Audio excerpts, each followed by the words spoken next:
Բարև ձեզ, այսօր իմ հյուրն է վրացի քաղաքական փորձագետ Geocase վերլուծական կենտրոնի նախագահ Victor Kipianin. Good day, Mr. Kipiani. Thanks for accepting the interview request. Let's start with Georgia's path towards EU integration. So last year in June, the EU Council granted Ukraine and Moldova the candidate status of for EU membership, but left Georgia with only the European perspective. A year later, analyzing that decision, how would you assess it and what impact did it have on the public and political life of Georgia? Yes, thank you for having me. It's a pleasure to be with you. Yes, indeed, the way you've been granted the European perspective, differently from Ukraine and Moldova, although we've been scoring better than those two nations, and definitely it's caused some disappointment and frustration on Georgian side. But as the Georgian government has stated on various occasions, we're pursuing diligently enough fulfilling the 12 recommendations as an entry ticket, an entry pass for getting the candidate status, which we're expecting by fall this year. There are many discussions and the broad discussions whether the candidacy would be granted or not.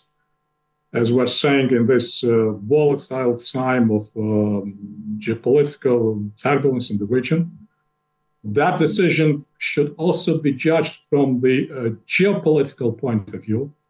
Of course, we're very much committed to meet all those recommendations and fulfill all the commitments. But we also rely very much on a sober-minded approach by European Union. I think that's the next failure on either side for Georgia to be granted the candidate status could have some negative consequences, which we all, not just Georgia, but our partners on the EU side, could be and should be very keen to avoid. So talking about the recommendations, the European Commission, as mentioned, submitted 12 recommendations to Georgia in order to obtain the status of candidate for EU membership. One of them, and perhaps the most difficult, is overcoming political polarization. How do you assess the steps taken in this direction, especially in this period, especially in the period of last year? And who do you think can or should be the main driving force in the process of overcoming polarization? Yes, among those 12 recommendations, a few recommendations are quite vague and obscure, to put this in a way. And you mentioned one of them, depolarization. From the very start, there were also discussions what that means in very practicable terms. And I myself, frankly speaking, I was always questioning what depolarized society means. From my perspective, depolarization and complete depolarization means suspending any political activities at all. So I would rather rephrase that recommendation saying that it's not as much about depolarization, but it's about respecting opposite views.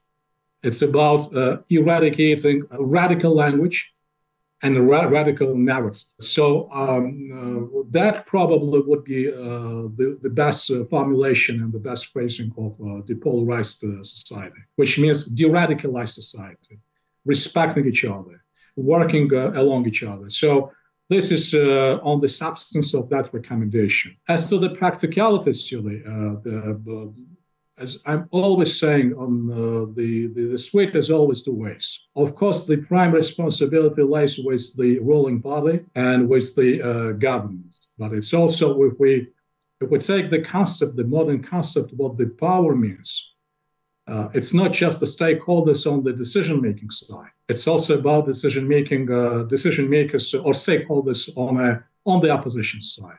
So I think that respect to each other, and not just at the level of the political players, but NGOs, various other actors of Georgian society, that should and supposed to show a next level of maturity for the society being de-radicalized.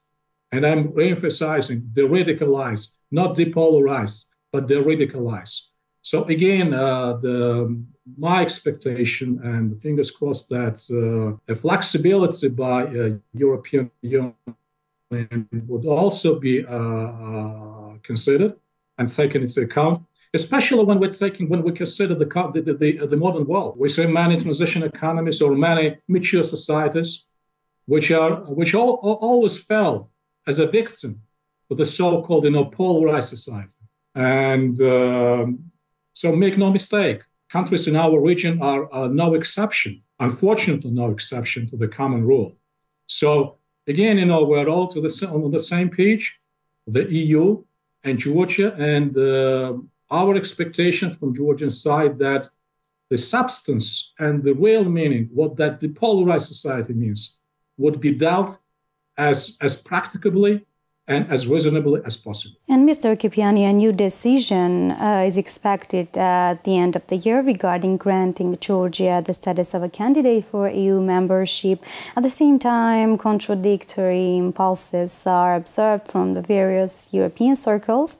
In your opinion, however, will Georgia receive the status of candidate for EU membership at the end of the year? My understanding, frankly speaking, and my feelings that there is no definitive decision yet on EU side.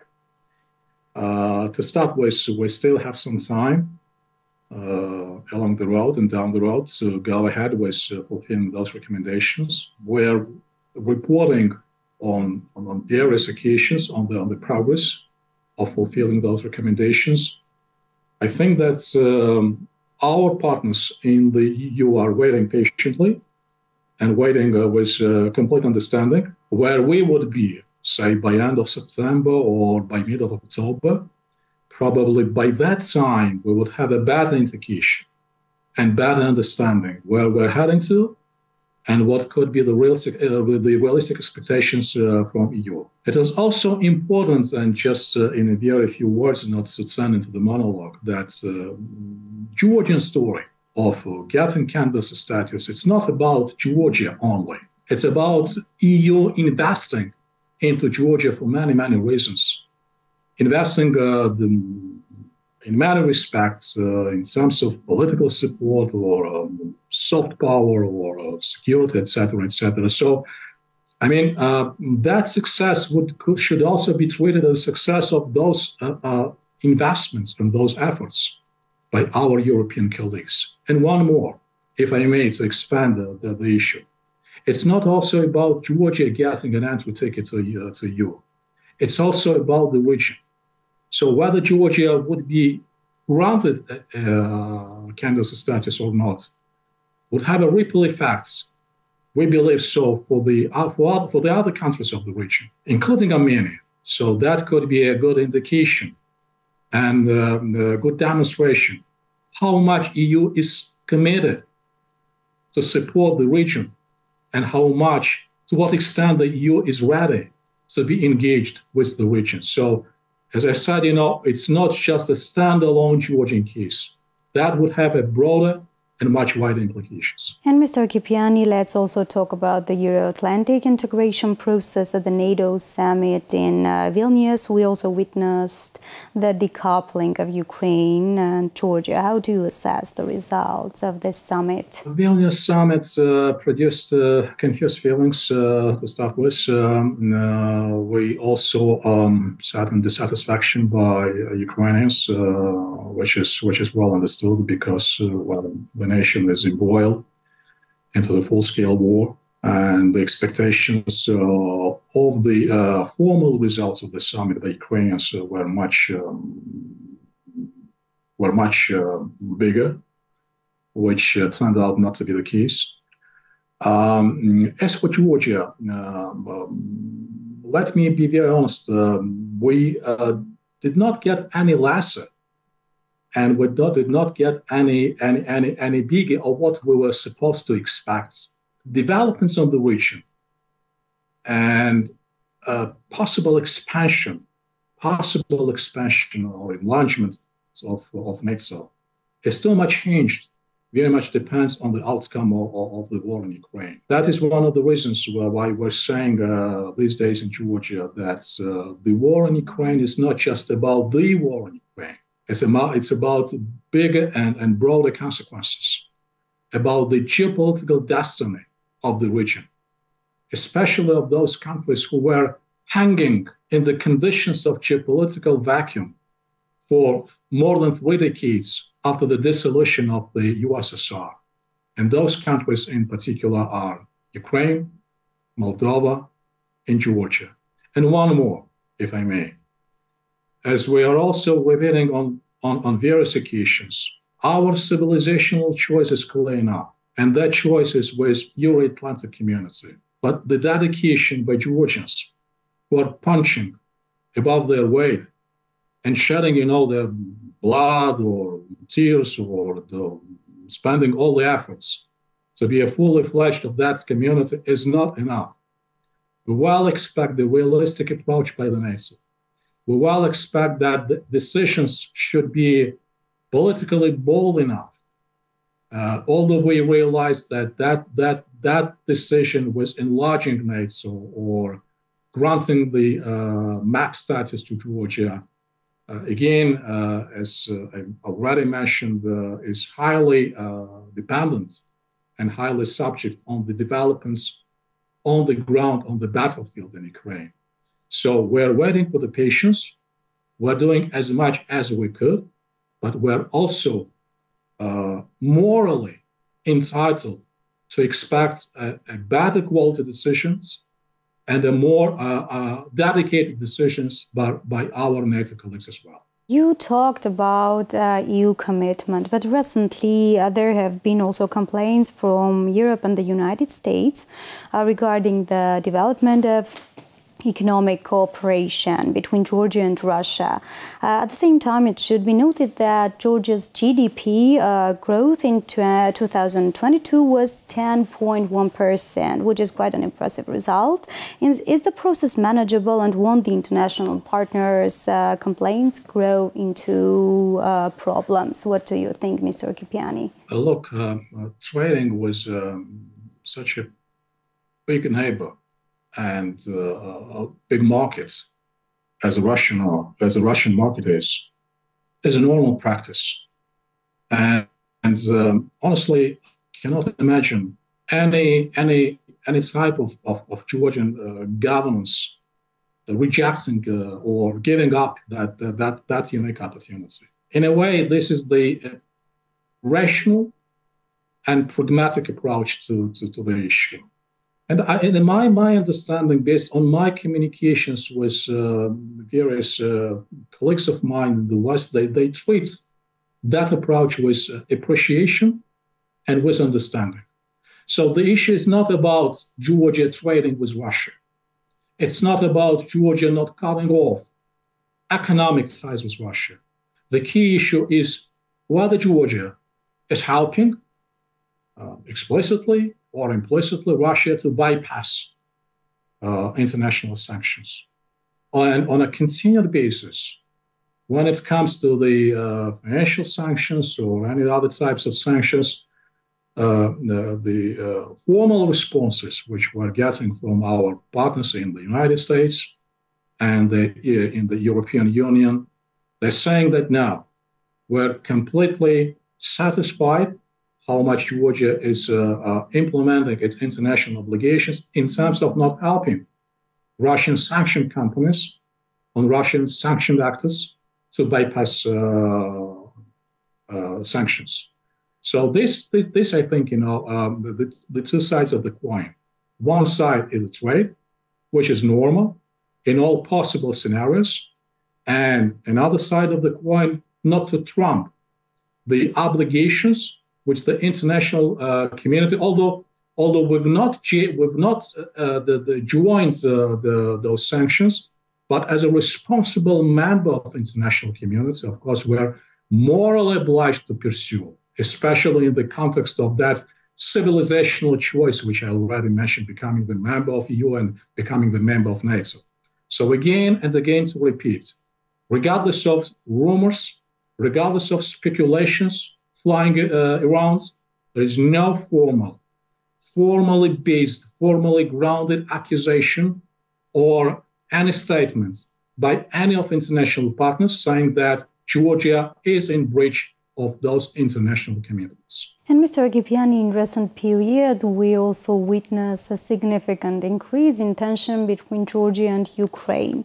What factors influence bilateral relations, and is it realistic to overcome the contradictions at this stage? Yes, it's a very sad story what we're witnessing these days, and the bilateral conditions are quite deplorable, vicious.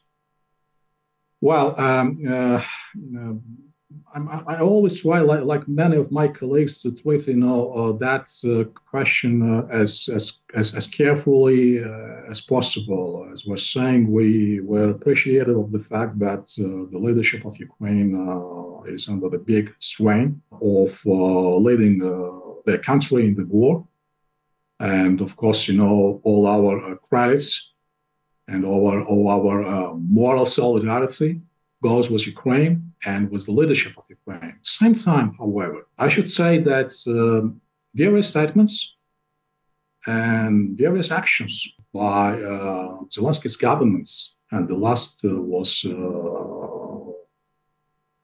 expulsion of Georgian ambassador in Ukraine, something which does not fall in line with the logics and with this support Georgia has been provided to Ukraine, except support in the security and defense field. So any other possible support, any other possible assistance which has been generously extended to Ukraine, and we're not waiting, for thanks, we're not waiting for appreciation. As I've said, it's our moral duty. At the background of those tight bonds and tight support, some formal statements and some formal actions clearly we do not grasp, them with full understanding. At the same time, I should also point out to lack of well-balanced language, I would say, by Georgians, by Georgian officials as well. I would wish that that language, especially when assessments or opinions or views are given by high-level officials, would be more neatly calibrated and be more weighted and more balanced. So I think that unfortunately each side has contributed to that deplorable status of the bilateral relations. But at this point of time, Syuzi, it's not very helpful looking for a scapegoat. It would be more helpful and more rational to look ahead, to realize that the fate of two nations is very much intertwined, especially at the backgrounds of the development in the regions, and the normality should be restored, and should be restored as quickly and as fast as possible. Continuing with the disconnect which we're experiencing together, which we're experiencing both Ukrainians and Georgians, would be of no help, neither to Ukrainians nor to Georgians. So I think that this should be a very clear message that realizing a full responsibility and liability over those bilateral relations would be the best precondition for addressing the abnormalcy in those bilateral relations and putting them on the right track. And Mr. Kipiani, certain dynamics are also noticed in Armenia-Georgia relations, including trade and economic relations. According to the data of the first half of this year, Armenia is the main export destination from Georgia. Despite all this, there are lots of talks about the thorough realization of the potential of bilateral relations. In your opinion, what steps are necessary to ensure high-quality progress in Armenian-Georgian relations? Yes, you mentioned correctly that Armenia is among our major trading partners. For Armenians, Georgia is one of the main destination points to spend their time and their vacations. Also have various other initiatives. I should necessarily mention the increased frequency of high-level contacts as well. numerous visits by Prime Minister of Armenia, Mr. Pashinyan, to Georgia, of the visit by Prime Minister of Georgia, Mr. Garibashvili, to Armenia, various other communications, phone calls, etc., levels, the visits at the ministerial level. That gives a clear indication that we're at that juncture of history and that juncture of regional developments, when those high-level talks and talks at every possible level should introduce dynamics to our bilateral relations. My approach is very straightforward and very simple. And I'm always saying and repeating same over and over again. The South Caucasus, which for many years been associated with toxic events, wars, civil conflicts, strifes, etc., for once and ever should say goodbye to that bad legacy and switching also a more positive agenda. Switching to that positive agenda would not be possible without just Georgia applying their efforts or any other nation of the South Caucasus. That should be united, a dedication by all three nations. And when I'm saying united dedications by all three nations, the foundations for those cooperation in the first place is the UN Charter. And I cannot think of any other better foundation than the body of international law, which is inviolability of international borders, respecting sovereignty and integrity. As we all know, this is a key challenge at this point for Georgia. So I think, the conditions are there. And it's up to the leaders to realize in a timely manner what those conditions are, what those opportunities are. Also important to remind to our audience that since the region is raising more on the radars of international economies, it's enough to mention the Middle Corridor projects, the Black Sea electricity cable project, few other projects, which could be on the agenda rather sooner than later. It's so important for Armenia to grasp that opportunity and to be along with Georgia on that way, with appreciation of sensitivity of the bilateral relations among Azerbaijan and Armenia. It's in Georgian interest also that the peace treaty would be concluded by the end of this year, which would open new horizons of opportunities, not just for Armenia and for Azerbaijan, but for the entire region as well. So I think that where an expectation of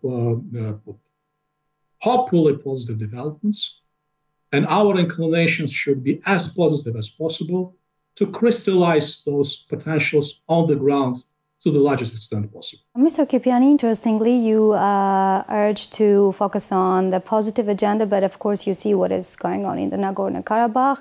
You see that people are starving, and Azerbaijan, let's say, refuses to open the corridor, which is also urged by the European Union and also other international organizations. Don't you think this also influences the situation in the South Caucasus when, for example, neighbor Georgia keeps silence in this situation? Just a few reminders, if I may. To start with, when we're speaking about international law and humanitarian law, that already speaks for our approach to the matter, to start with. More than that, from the very beginning of starting the second Nagorno-Karabakh war, Georgia has expressed its willingness and readiness to mediate between the conflicting parties. In addition to that, the recent initiative by Georgia about Neighborhood Peaceful Initiative, it's also about normality of the relations in the region. And to end, although it's not the least important and the last point, various other contacts which we as a Georgian side are conducting with our colleagues in Yerevan and Baku. I think, those efforts, to mention just few, speak to the opposite side. So when we speak about silence, it's not the silence, it's just about treating the matters on the ground as responsibly and as careful as possible. So that responsible handling should not be confused with the passivity or with the silence. As with the history, likewise, at this point, Georgia is ready to take on its shoulders the historical mission of uniting the nations of the South Caucasus to our common benefits. And those common benefits, Syuzi, as I already mentioned when I spoke about the positive agenda, being competitive, being prosperous, being stable, and sending, as I've said, positive messages to the world community and not the negative messages. So I think that in that respect, we, as a small nation, but as a nation which has its own share of responsibility in the region, are very much committed and demonstrating from time to time our share of responsibility, reaching the consensus among all the three nations in the region. Thanks for the interview, Mr. Kipiani. Thank you for having me. Այսօր իմ հյուրն էր վրացի քաղաքական փորձագետ Geocase վերլուծական կենտրոնի ղեկավար Վիկտոր Կիպիանին։ Հաջողություն։